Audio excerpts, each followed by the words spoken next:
حکیم tips YouTube channel میں سب کو خوش آمدید اور محبت و برا سلام عرض ہے۔ مجھے امید ہے کہ آپ سب خیریت سے ہوں گے۔ دعا ہے کہ آپ ہمیشہ خوش رہیں اور دوسروں کے ساتھ اپنی خوشیاں بانٹتے رہیں۔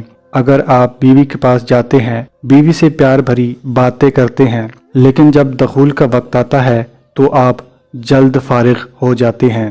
ویڈیو کے اندر مزید آگے بڑھنے سے پہلے تمام دوستوں سے گزارش کرنا چاہوں گا، نسخہ نوٹ فرمانے سے پہلے میرے چینل کو سبسکرائب کر لیں اور ساتھ ہی گھنٹی کے بٹن پر بھی لازمی کلک کر لیں تاکہ نئی ویڈیو کا نوٹیفیکیشن آپ کو بآسانی مل سکے۔ آج کا نسخہ تیار کرنے کے اجزاء نوٹ فرما لیں۔ چھوٹا شہد 20 گرام۔ پیارے دوستوں، گرمی کے موسم میں آپ شہد حسب ضرورت بھی لے سکتے ہیں۔ کلونجی سفوف 10 گرام۔ پیاز کے اندر پروٹین، نمکیات، فاسفورس اور وٹامن بی، ای اور جیم پائے جاتے ہیں۔ پیاز کا مزاج گرم اور خشک ہوتا ہے۔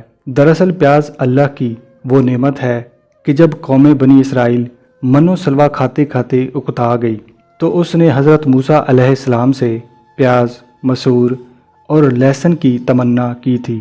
شروع میں پیاز کی اہمیت سے لوگ آگاہ نہ تھے، مگر جب تحقیق کے بعد پیاز میں وٹامن جیم کا پتہ چلا تو پیاز کو کامیاب غذا قرار دیا گیا۔ کچی شکل میں پیاز سبزی کے طور پر پکایا جا سکتا ہے۔ پیاز کی مقدار خوراک 2 تولہ ہے۔ علم طب کے پرانے حکماء نے پیاز کے بے شمار فوائد تحریر کیے ہیں۔ بے ہوشی کی حالت میں پیاز کاٹ کر اس کی تیز بو مریض کو سونگھائیں، ہوش میں آ جائے گا۔ حیض میں پیاز کو پانی میں جوش دے کر استعمال کرایا جاتا ہے۔ حیضہ کے مریضوں کے لیے پیاز کے پانی 25 ملی لیٹر کو 1 تولہ چونے کے پانی کے ہمراہ استعمال کرانے سے فائدہ ملتا ہے۔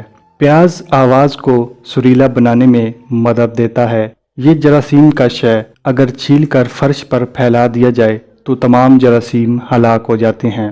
اس کا عرق کانوں میں ٹپکانے سے کانوں کی میل صاف ہو جاتی ہے اور قوت سماعت میں اضافہ ہوتا ہے۔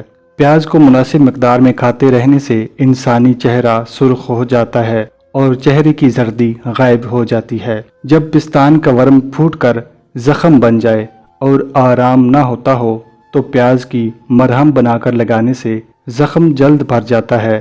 پیاز کے رس کی مالش کرنے سے گرمی دانے اور کھجلی رفع ہو جاتی ہے۔ پیاز کو چربی کے ساتھ پکا کر کھانے سے سینہ اور پھیپھڑوں سے لیسدار مواد خارج ہو کر سینہ صاف ہو جاتا ہے۔ آنکھ میں جالا پڑ جانے، پھنسی پیدا ہو جانے یا آنکھوں کے آگے اندھیرا آنے کی صورت میں پیاز کے رس کو شہد میں ملا کر آنکھ میں لگانے سے فائدہ ملتا ہے۔ اس سے آنکھوں کا درد اور نزلہ بھی دور ہو جاتا ہے۔ کچا پیاز کھانے سے پیٹ کے کیڑے مر جاتے ہیں، بشرطیہ کہ متواتر 4-5 روز استعمال کیا جائے۔ عضو خاص کے اندر تیزی پیدا کرنے کے لیے 5 تولہ پیاز پیس کر 10 تولہ روغن تیل میں ملا کر 7 روز تک مالش کرنے سے بہت فائدہ ہوتا ہے، یا پھر بوقت ضرورت استعمال کیا جا سکتا ہے۔ 1 ہفتہ سفوف پیاز استعمال کرنے سے جریان دور ہوتا ہے اور قوت باہ مضبوط ہوتی ہے۔ پیشاب کی سوزش کو دور کرنے کے لیے 6 ماشا پیاز کو ½ کلو پانی میں جوش دیں۔ جب 1 پاؤ رہ جائے تو چھان کر پلانا چاہیے، فوری آرام ملتا ہے۔ پیارے دوستوں، پیاز کا رس، چھوٹا شہد اور کلونجی کے سفوف کو اچھی طرح مکس کر لیں۔ اس کو استعمال کرنے کا طریقہ نوٹ فرما لیں۔ روزانہ دوپہر کے کھانے کے ساتھ استعمال کریں اور دوران استعمال بیوی سے مباشرت ہرگز نہ کریں۔ میں امید کرتا ہوں کہ آج کا نسخہ آپ نے نوٹ فرما لیا ہے۔ یہ تھی مفتی تقی عثمانی سیریز کی نئی ویڈیو۔ ملتے ہیں مزید ویڈیوز کے ساتھ، تب تک کے لیے اپنی صحت کا خیال رکھیے گا۔ خدا حافظ۔